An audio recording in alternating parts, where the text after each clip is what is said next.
Same పాత విషయాలే, కొత్త విషయాలు ఏమి లేవు. విచారణ తుది దశకి చేరుకుంది కాబట్టి ఈ మధ్య మీ అందరికి తెలిసినటువంటి విషయమే, ఉన్నత స్థాయి అధికారులతో మళ్ళీ కమిటీని వేయడం జరిగింది.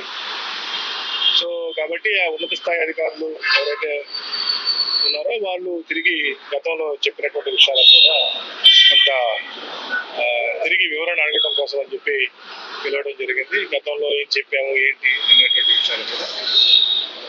సో కాబట్టి గతంలో చెప్పిన దానికి పెద్ద కొనసాగింపు ఏమి లేదు. అంటే కన్ఫర్మేషన్ కోసం పిలిచారనుకోవచ్చు. అంతే కన్ఫర్మేషన్ కోసం అనుకోవచ్చు. గతంలో ఏం చెప్పారు ఏంటి అవన్నీ మళ్ళీ తిరిగి అంటే కొత్తగా అధికారులు వచ్చినప్పుడు వాళ్ళకు కూడా క్లారిటీ ఉండాలి కదా.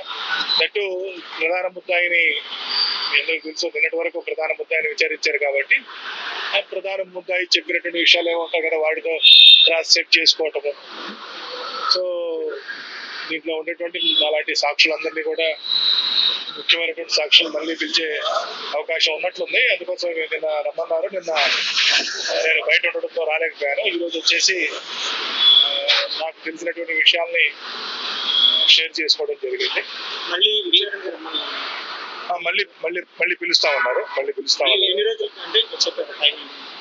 ఈ వారం రోజుల్లోనే మళ్ళీ పిలుస్తాము. మీ విచారణ తర్వాత ఇంకెవరైనా వచ్చే ఛాన్స్ ఏమైనా ఉందా? అంటే ఆల్రెడీ నేను గతంలోనే చెప్పుకున్నాను కాబట్టి ఏం జరిగింది ఏంటి అనేటువంటిది వాడితో క్రాస్ చెక్ చేసుకున్నారు. సో నాకు తెలియని విషయాలు కూడా చాలా. సో ఎందుకంటే బేసిక్ గా డిపార్ట్మెంట్ డేటా మన ముందర పెడితే కానీ మనకు కూడా అర్థం కాదు కదా, మన ఫోన్ ఎప్పుడు ట్యాప్ అయింది, ఎవరితో మాట్లాడినటువంటి విషయాలు ట్యాప్ అయింది అనేది. సో వాళ్ళు ఆ డేటా అంతా నా ముందర పెట్టడం జరిగింది. వాస్తవాలు చెప్పారు.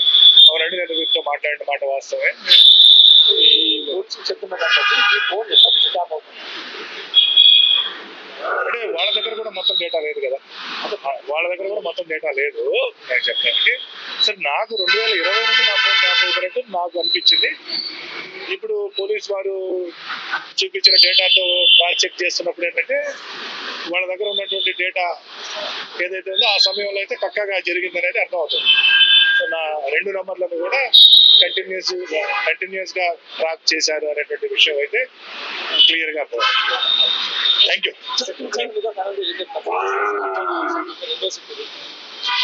అంటే యాక్చువల్ గా సిటీలో ఇప్పుడు చాలా మంది అంటే హైదరాబాద్ కమిషనర్ గారి నేతృత్వంలో ఈ సిటీ విచారణ ఇప్పుడు జరుగుతుంది కాబట్టి కొంత సీరియస్నెస్ రావటం. గతంలో ఏంటంటే ఆ స్థాయి అధికారులు లేరు కాబట్టి కొద్ది మందిని విచారించడానికి ఇబ్బంది పడుతున్నారు. ఇప్పుడు ఉన్నత స్థాయి అధికారులు ఉన్నారు కాబట్టి అందరినీ పిలిచి విచారిస్తున్నారు. బహుశా ఇదంతా అయిపోయిన తర్వాత ఛార్జ్ షీట్ లాంటిది ఏదైనా వేస్తారు.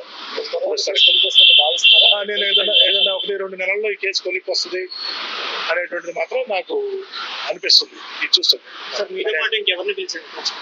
ఈ రోజైతే ఎవరిని పిలవలేదు, నన్ను ఒక్కరిని పిలిచారు. మరి బహుశా నన్ను పిలిచినట్టుగానే మిగతా వాళ్ళని కూడా పిలుస్తారేమో. ఎందుకంటే చాలా మంది పెద్దలు ఉన్నారు కదా, బహుశా వాళ్ళని కూడా పిలుస్తారు అనుకుంటాను. Thank you very much.